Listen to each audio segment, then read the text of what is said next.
Greetings. Today we are with Andrew Heighway of HEIGHWAY Pinball. First off, so Andrew, when did your history with pinball start? First of all, thanks very much for having me on your show. My history of pinball started really just as a casual player, as a youngster. You know, I used to play pinball like everybody else did, but I never really got it. It wasn't until, I guess, my early 20s, which would have been the early 90s when pinball really came back, that I kind of got it. And I always think that, you know, as a player, you get this eureka moment where suddenly you get pinball, you understand what it's all about. And I got that in the early 90s, and I got hooked and addicted straight away. And I was playing games like Party Zone, Getaway, White Water, you know, all these games I was playing, and I had to get the highest score. I was always competitive by nature, so I had to have that highest score. Grand champion score was me, and I was so angry if I go back into the pub afterwards and I find that score had gone. I had to go and get it again. And so this was my love affair with pinball, and things kind of like moved on from there over the years. I bought a few pinball machines, I operated them just casually, but never really as a business. I was never really involved in the tech side of it then.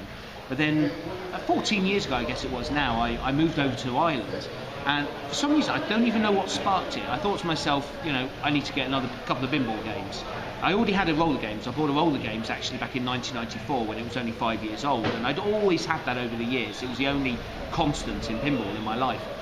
And so I got over to Ireland, thought, okay, who's doing pinball over here? And the answer was nobody was. So I thought, okay, a bit of a business opportunity here. I was always a bit of an entrepreneur. So I thought, okay, I'm going to be the go-to guy. And that's exactly what happened. I was buying, selling, repairing, operating, restoring games, every aspect of it. You know, I was doing repair call-outs, you know, in the middle of the night there, trying to fix pinball machines in loud bars, you know, with pumping music, and you couldn't even see what you were doing properly. I did all of that. And I got to understand, you know, the history of pinball as well. I got to understand the reasons why pinball had declined at the end of the 90s. And I believed it was because there wasn't a product there, a relevant product in the market, that would readdress the situation and bring pinball back to the masses. So that was my goal really. I decided I'd start a pinball company and you know, and look to bring a new product to the market which could be fun, innovative, packed full with technology, but also economical for whether it's a collector buying it or our core target market, which is the operators market. It had to be something that made financial sense. So we went about basically almost reinventing pinball from the ground up again, but trying to keep those core principles together. You know, because you can't forget about the history of pinball. It's there. You've got to embrace it. You know, the core values of pinball, how it plays, what it's trying to achieve, what you're trying to deliver to the player. These are all traditional pinball elements. So that's the challenge, is to get those traditional elements there, bring in all this latest new technology and pack it together in something which is a new and innovative and relevant product for a new generation of players. And that was your goal from the beginning with the Yes. company? Is okay. Yeah, I mean, our goal, unashamedly, is to make pinball mainstream again. Pinball has got a resurgence at the moment. We can all see it. You know, over here, barcades are booming. The collectors' markets all over the world are booming. You know, but that's on the back of all the success that was in the 90s. And nostalgia. I'm sorry. Yes, exactly. It's a nostalgia thing. You know, there's loads of people for our generation who were, you know, at college playing pinball, and those are the best years of their lives. And now they've got some disposable income. They want to go and buy maybe the games they were playing back there, the Addams Family or the Twilight Zone. But then it goes on from there, as we know. You never buy just one machine, and then maybe you start to buy some new machines. And yeah, and this is what we're trying to deliver now: a new machine with new technology and innovation. But as I said, I can't emphasize it enough, we really have developed a product for the coin-op market here, so we want to get our games back out to the masses again. What was the first game that you bought? Roller games. Roller games. Yeah, back in '94. So I was only 5 years old, and it was completely by chance as well, but I love Steve Ritchie games anyway, and so, as I said, it was really an accidental thing.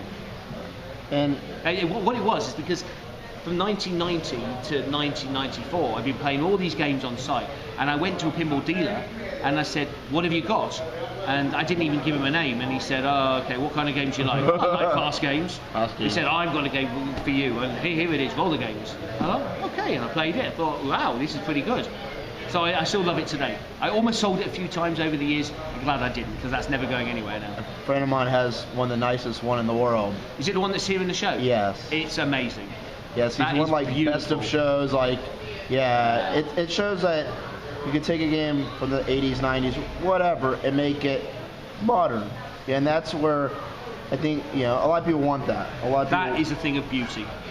You will never find, I don't think, anything remotely close to that in terms of quality. Because the thing is about games in the late 80s is they're pretty beaten up when you see them these days. Yeah, they got routed a lot or parted out, from what I've gathered. So you did operate games for a while. What kind of inspired that to put games out for a while? Well, it was just because I was buying these games and selling them to customers, and I thought, well, what's stopping me actually operating them as well? I knew good locations in the area where you put pinballs there. Over in Ireland, you have this sort of entity called Super Pub there, where they have this sort of, and sometimes they're outside of town or on the outskirts of a town there, but they do sort of huge carvery, buffets and everything there, and they're really trying to get the families into these things. And the huge sports bars too. So I identified this as being a good place to have pinball machines. But I was operating in some crazy places over there. I mean, I had a request there one Christmas to have a couple of pinball machines and an ice rink. So if you ever want extreme temperatures to operate pinball machines, it was like minus 10 degrees in this place, with all the moisture you would ever want. Exactly the wrong elements for pinball machines. And I remember now, I operated there a No Fear and a Getaway. And funny enough, the games were perfect throughout the whole, the 4 weeks that I had them on site. They're the only things that went with the plasma dot matrix displays. They gassed out. Yeah, they were gone. By the end of those 8 weeks, they were finished. Wow, they have to be at a certain temperature, huh? I think so. I think you put them in those sort of cold and damp conditions, they're not going to last long. They didn't put a warning on the DMDs. I mean, so there's a warning for your viewers there. Do not put it in areas where it's extreme cold and extreme humidity. No sub-zero. No sub-zero. Yeah. You don't route games now. Not now. Would you route your own games, or if I've considered it. It's something that I may well do as part of my business plan. Because we're trying to push it out really in the UK now. In the next 6 to 12 months, we really want to push it out in the UK. So it really depends what the market is ready to embrace. The pub scene is very different now to what it was back in the 1990s in the UK. Where over in the UK, it's brewery-led, the pub system. So you have I think 6 or 7 breweries there which own 70-80% of all the pubs in the UK, and that's how that's how sort of pinball died very quickly at the end of the 90s, because one brewery basically decided that's it, they've had enough. They were pulling the plug on pinball. Kind of domino effect, and it wiped pinball out almost overnight. Wow. So, but in the same way, there's quite a good business model there to tap into. Because if you can get one of the brewery chains there to embrace pinball again, put it out onto the test locations, it performs well, then they get a rollout there, then the competitors see it, and then they want it as well. And before you know it, you've created a sort of reversal of the decline. And really, whether it's top down or bottom up, it's that. To me, pinball, as a collector operator, I go into location and I say, hey, you want a pinball? And I negotiate it. That space where the pinball was dead space, empty air, it was soulless. I put a No Good Gophers there. I put a World Cup. I put a whatever. Now there's a heartbeat in the air. Now there's something for kids to do. Now there's something for people to do, instead of thinking, oh, I want to be entertained, other than my phone, other than the TV, Yeah, I think that's a real key thing at the moment. And I think it's really interesting when you see how pinball can develop, as an activity again. Because on one side, I think pinball is primed to be mass market again, because of course people are playing these pinball laps on their iPhones and iPads and their smartphones. But on the other side as well, you could almost argue that everybody's been so insular with their devices that maybe things are going to go full circle and it's going to become social again. People are going to crave social situations, because we as humans, of course, want to have that social interactivity. And it's all very well, logging on with your phone and going on to the likes of Facebook and so on, but you haven't got direct connection with your friends. It's inherent. We've dialogued through Facebook, and it's like email, and that's a way to kind of to ping back and forth a few ideas here and there, a little dialogue, a little rapport. I grew up, my story with technology is I crawled into a computer chair and then I learned how to walk. I've been with technology, IT my whole life. I'm a retired IT guy. Retired meaning I moved on to collector operating. To me, technology is passe. It's relevant. It's a tool. but it's not. It's never been trending to me. It's never been fashionable. Not that there's anything wrong with people being fashionable with their phones and their phone cases and selfies with their food and pictures of their dog and cat on the pinball machine. That's great. But to me, it with the typical the people that didn't grow up on it or the people growing up with it now, the people older than us and younger than us, I think eventually it's going to redline and it'll become kind of passe. It'll become the tool that you and I and people that utilize technology for what it is. They'll say, okay, well, let's go do something outside. Let's go bike. Let's go play basketball. Let's go play pinball. Let's go hike, kayak, ride a motorcycle. To me, that's the thing. I see that. I think that trend's coming. Yeah, I agree. Absolutely, 100%. And I see that. I can only quantify that with pinball is that, well, if people didn't play my pinball machines, I wouldn't have a route. I would be selling games as opposed to operating them, and trying to do more repairs. But people are playing them, and the trend is up. As well, I think that there's a subconscious element there as well, which not a lot of us really realise until we see it. In that, how many times do you see, when you're watching TV, do you see a pinball machine? It's appeared in a TV show. It's in a big movie. It's in an advert. It's all the time. Over in the UK, which says, and this was even before pinball started coming back over the last few years. So pinball has never really moved away from being on the verges of pop culture. So it just takes something there to act as a catalyst to spark that interest again. And we've got this revival now, but some people might think it's maybe a short-lived revival, but I actually don't. I think there's a massive potential market out there in the coin-op world again, and this is what we're really trying to maximise.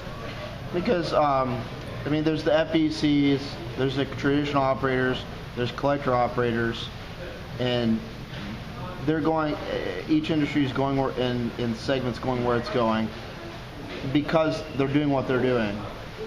And there's only so many cranes you can route, only so many ticket games, and they are all valid for what they are. But pinball is, as an entertainment entity, it's undertapped. I absolutely agree. I think the well's deep. Right? You know what I mean? Absolutely agree. And there's a huge amount of innovation out there, technology that can be brought into pinball to enhance that experience. And that for me is one of the big challenges there. Because it's all very well for me to say, we want to make pinball mainstream again. We did spend 3.5 years redeveloping and redesigning all aspects of pinball, but it goes further than that. Because there's so many new technologies out there that could be brought in to enhance the whole experience, make it even more relevant. And that's one of our big challenges over the next couple of years. And I would like to see a company do that. No company says, hey, our games are out on location, come play them. They say, hey, here's our game that's out, and that's all. Whereas I'm spending time on Pinside, I'm spending time on the pinball app. I admin the Jacksonville, Florida area, which encompasses Daytona and Gainesville. That's a broad area. I admin that. I'm the one promoting every single game that exists. Some of them are modern manufacturers. I would like to see, to me, it's like, why wouldn't a company let everybody in the universe know where their games are en route? Like, it doesn't make, does that make sense? Yeah. Well, we've investigated an app ourselves, having a Heighway Pinball app, and it's something that we will do. We've investigated, and you'll actually be able to see wherever in the country or wherever there are Heighway Pinball machines. And like high scores or like tap in, because you're using Linux, which is a Unix OS, and which is a very robust, very customizable. Brian knows all that inside and out. And I asked him about, hey, Linux, right? Yeah. I said, what distro? Custom? He says, yeah. And it was his own variation. That's what a distro means. I was wondering, what was your main inspiration and catalyst to start a pinball company? What was the main one or main two? The main one was I knew pinball when it was massive, right? And I wanted to make it that way again. I wanted people to experience what I had done, because the thing is, life gets tougher and tougher, and we all have our problems we have to deal with life. But escapism and entertainment really becomes golden. And that's one of the great things about pinball is that you play that game and you get into it and you switch off. You forget about the bills you have to pay, all of the bad things going on in your life. And for that period of that game day, you're submerged in the story, the adventure, the adrenaline and everything. And people, the new generation, don't get to do that anymore. They're so addicted to their smartphones, they don't even know that pinball is out there. So that is the big challenge. It's two different types of, I don't have a better word than escapism, but what I call pinball, this is very philosophical. Pinball puts you in the now, because when you're playing pinball, you can't do multiple things. You can't write an article. You can't really do an autograph. Pinball puts you in the now. Look at anybody playing in a pinball tournament. Nothing else exists in the universe but that ball. But isn't that almost the definition of escapism as well? Isn't it the same? Well, to me, if someone's watching, that's different. Because to me, because I study, I run a few tournaments. I'm at a lot of tournaments. A pinball person is in the now, playing the game, doing the game, but they're also cognizant of their surroundings. They can sense that someone's around them. Whereas TV, I'll keep it in a nutshell, it puts you in a dream state. That's what it does. So you'll be behind someone and you could be right behind them for 10 minutes, they don't even know you're there. Whereas a pinball person in a tournament, they're like, go away, I'm playing pinball. So it's a more healthy entertainment as opposed to just traditional entertainment. It's kind of it's analog, but yeah, that's and your goal is to make it mainstream, and it's the environment's there to do what was in the 90s now. The possibilities. It's a different environment, but the end goal is the same. But it's also to be number one. I mean, unashamedly, I'm competitive. I wanted the number one score on games I used to play back in the 1990s. I used to race cars. I wanted to win the race every race I played, and I want to be number one, and my company to be number one. So I think, but by achieving goal A, hopefully we achieve goal B at the same time. So your original goal is actually to be the number one pinball manufacturer in the world? No, the original goal is to be mainstream.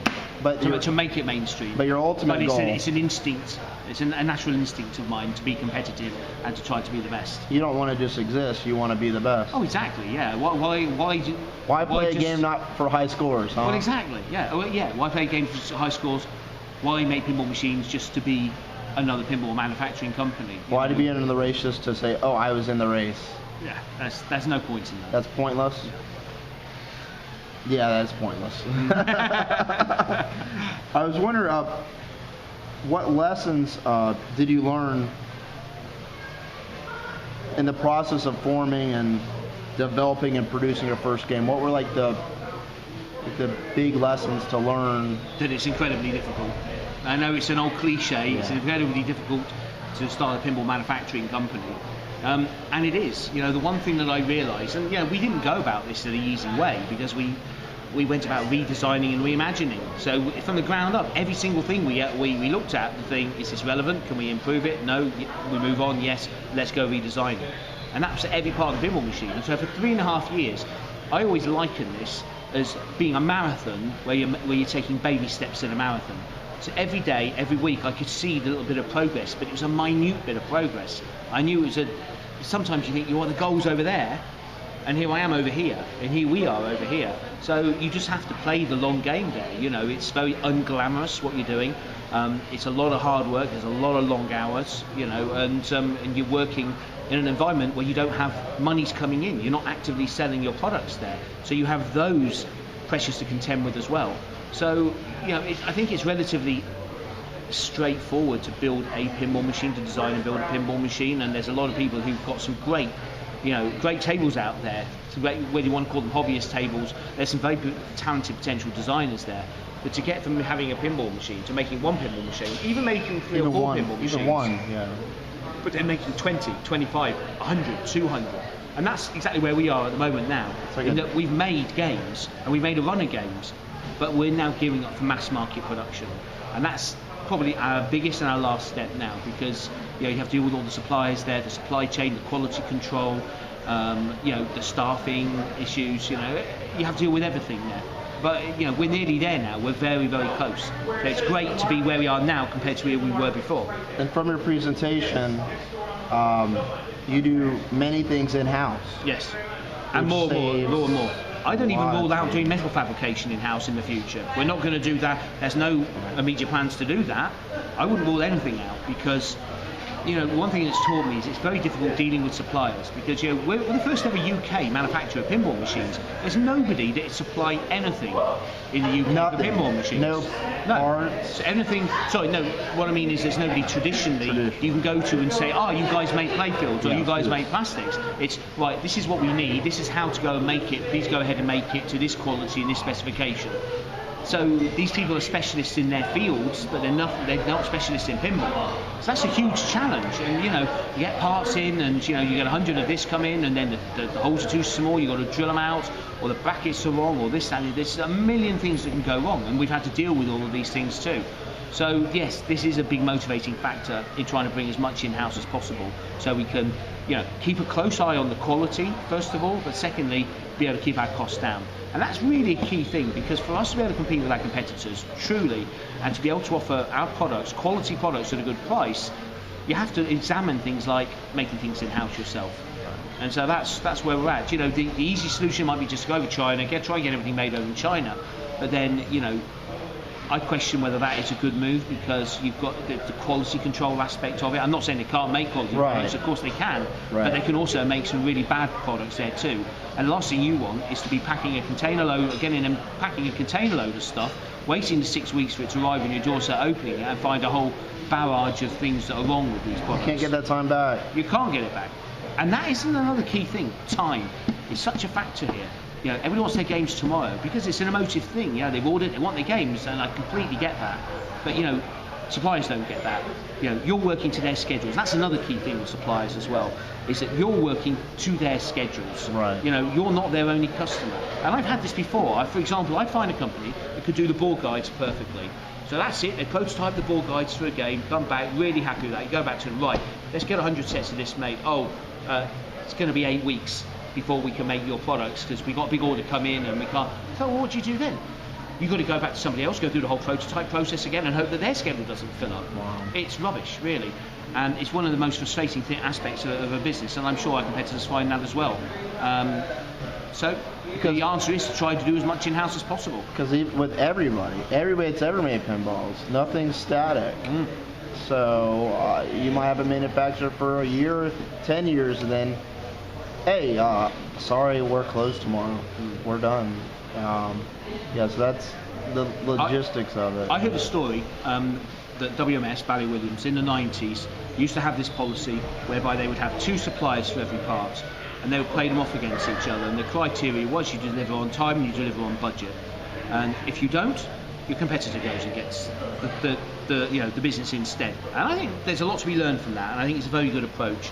Of course, you have to be big enough that your orders matter. If you're just going to say, right, you know, to your 2 suppliers, you know, I want 20 sets of board guides there, who's going to give me the best possible price? They're like, well, bye, you know, sorry. They'll come back to us when you're a bit more serious. Right. So you do have to have those economies of scale in what you have to produce. Like currently, and as things are projected,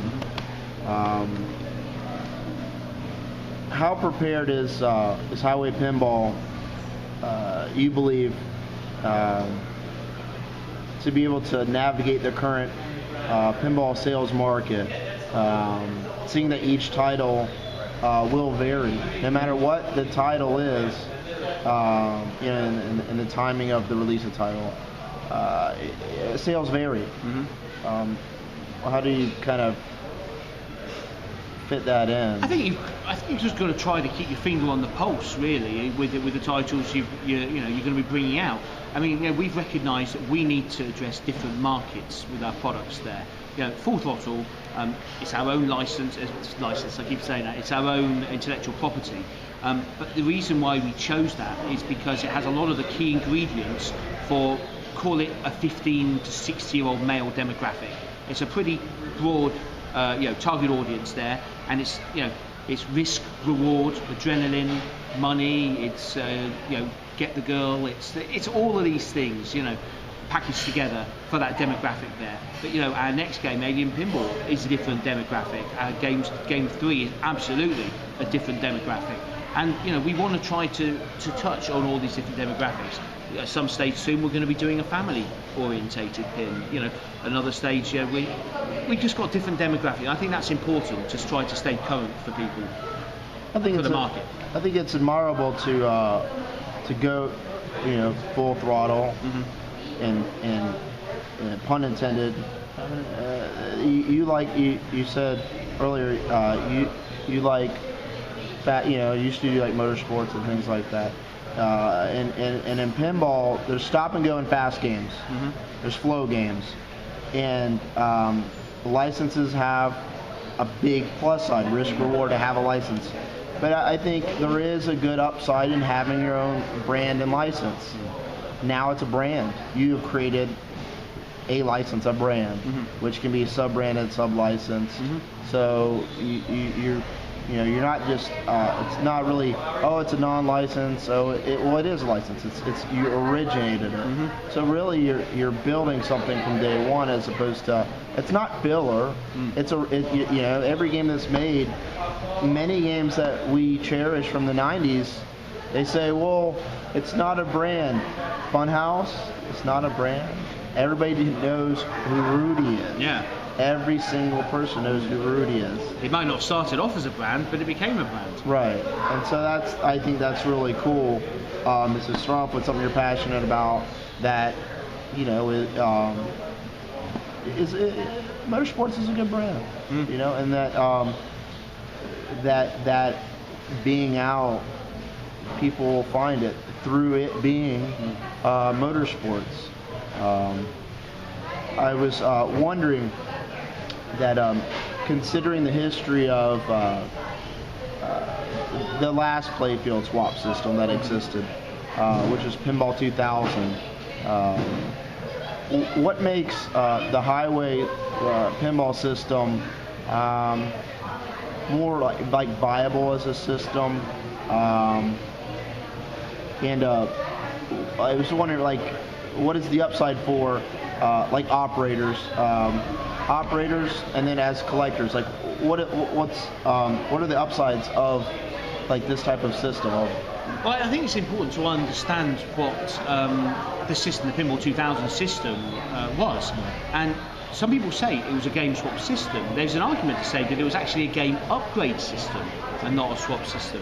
Because bear in mind, you had to re-decal the cabinet in order to be able to have a new game there. Also, you had to change all the ROMs over on the motherboard. It wasn't a simple, straightforward process. That was the first thing. But secondly, even if you do see it as a game change system, it never had a chance. It only got to game number 2 and they pulled the plug. And you can argue that it might not be until game number 3 until that really goes and kicks in, until people understand the benefits and then start buying the upgrade kits. So Pinball 2000 never had a chance either. So what we aim to do is, we want to take it a step further than that. If you want to go and change a game over, you've got to rebrand it as quickly as it is to change the game over itself. So we set out to make it as easy as possible for as unexperienced a person as far as pinball tech is concerned as possible as well. So we wanted somebody who can just unplug a few connectors, lift out a few artwork panels, stick in a USB stick, and you've got a new game. And that's what we strove for.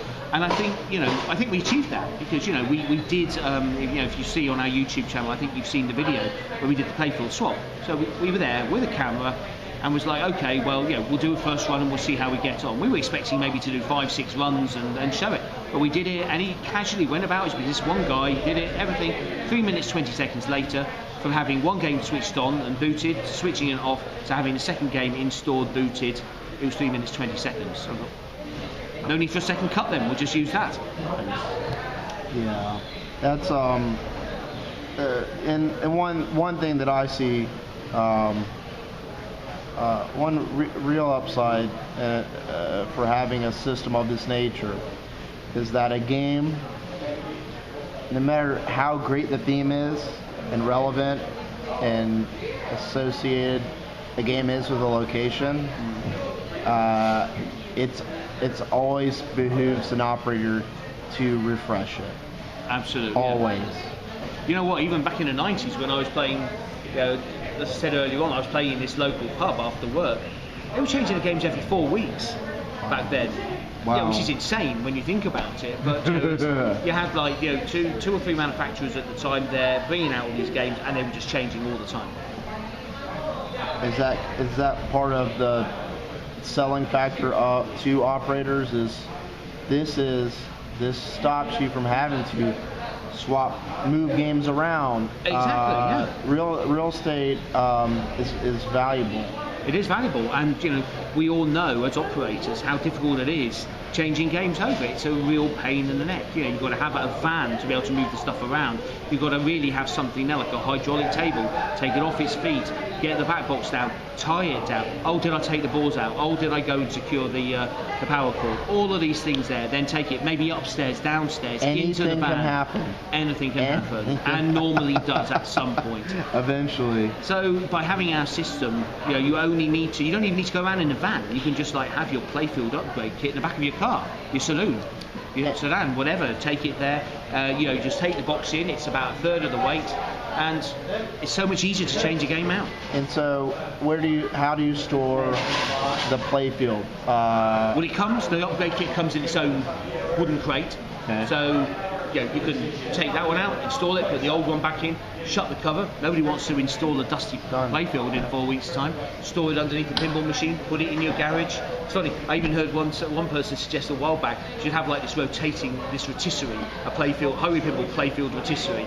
You put it on and the whole thing just rotates and gives you a new Playfield out. It sounds a bit crazy, but it sounds quite cool as well. Whatever works or a Murphy bed. It goes up and you pull your Playfield down. It's like. I had this view in my mind a while back. Wouldn't it be great if you could do that? Have your pinball stored up against the wall. You drop it down and you've got legs, so it's attached at the back, and it has legs at the front, sort of folding. And you bring it down, and the whole thing then sits down.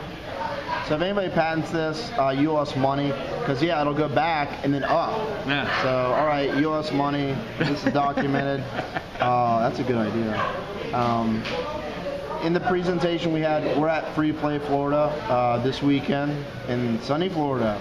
I noticed in your presentation video in your factory that you've had a caveman pinball and a Corvette pinball in the factory. What was studied about these machines, or what was the value of having them around? In actual fact, none of these are there to be studied. It's just so happens that we have them in the factory. I mean, I'm a pinball collector, and I have been since 1994. Only seriously, I guess, the last 14 years. So I've got about 40 games in my own collection.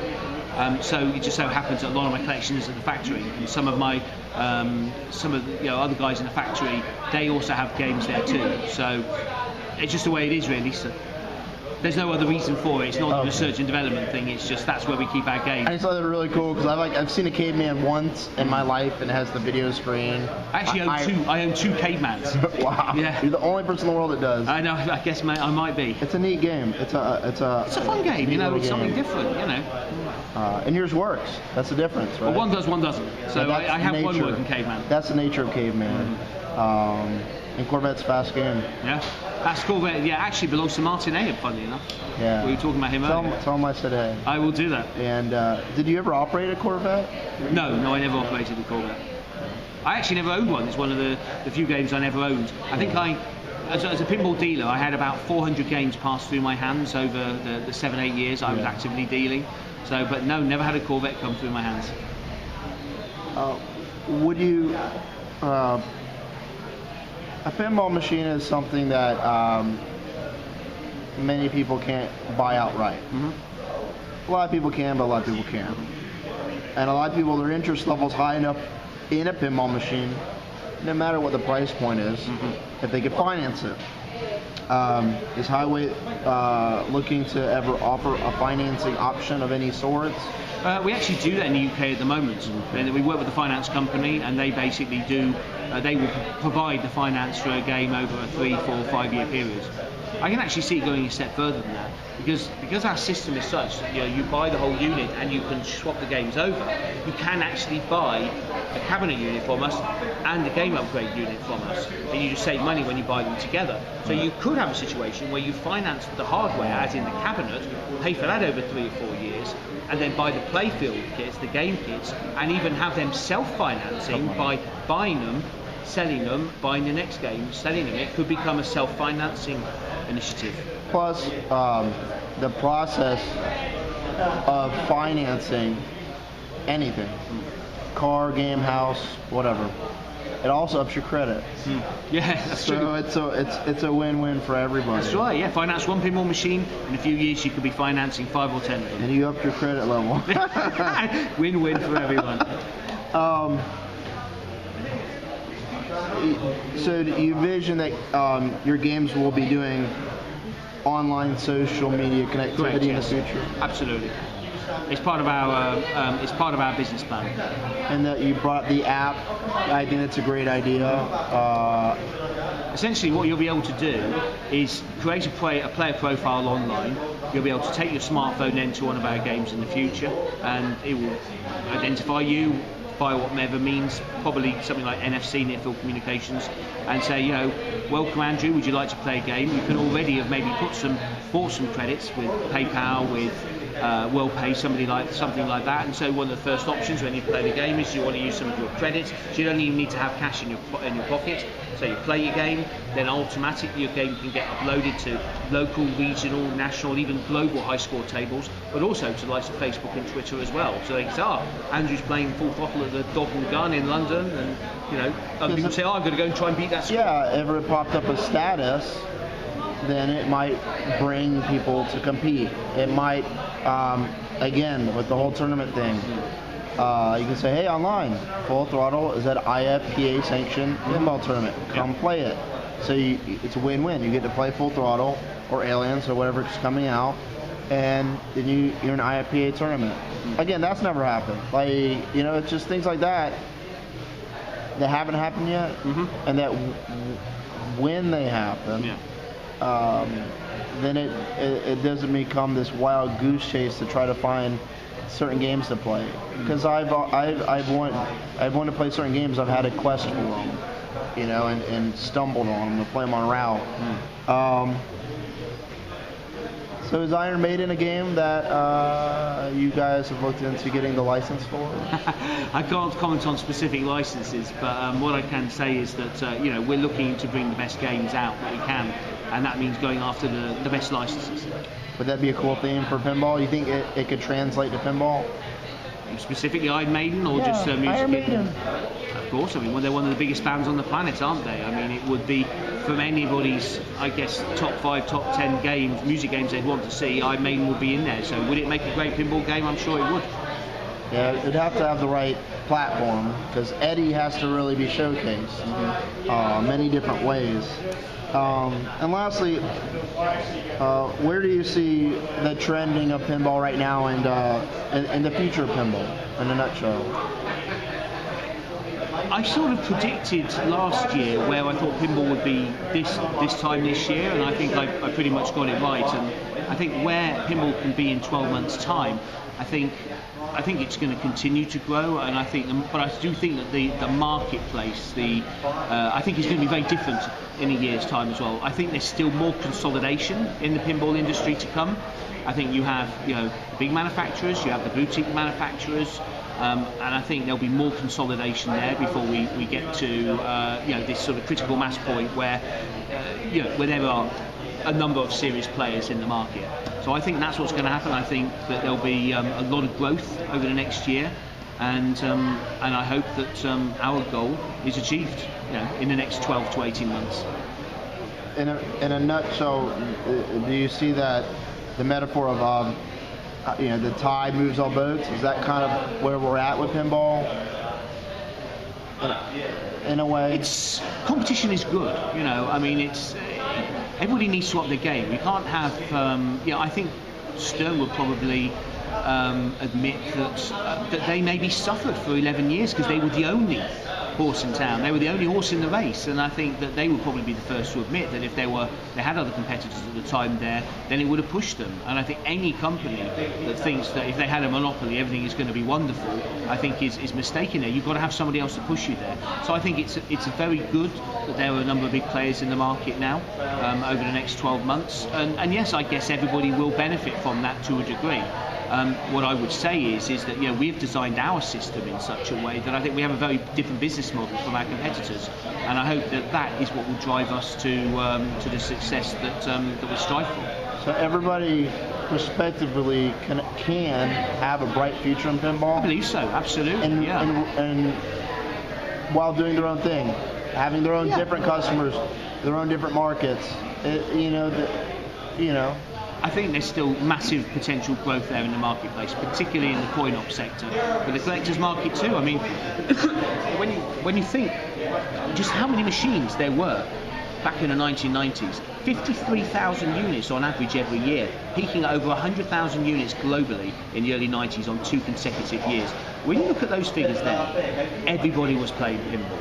And how many of those people now own pinball games? It's only a fraction of them now. And so another thing that can be sparked by having a new resurgence in pinball is if you have pinball back in people's minds again, right? Then they think to themselves, I remember playing pinball back then. You know what? Why don't I get a pinball game? And it can spark that there. So I think there's still some good growth possibility in the collector's market. But I think targeting that, I think, is a mistake, because that's not going to go and spark the resurgence we all want. That's not going to make pinball mainstream again. The only thing that is by embracing a new generation of players, and that's our goal, really.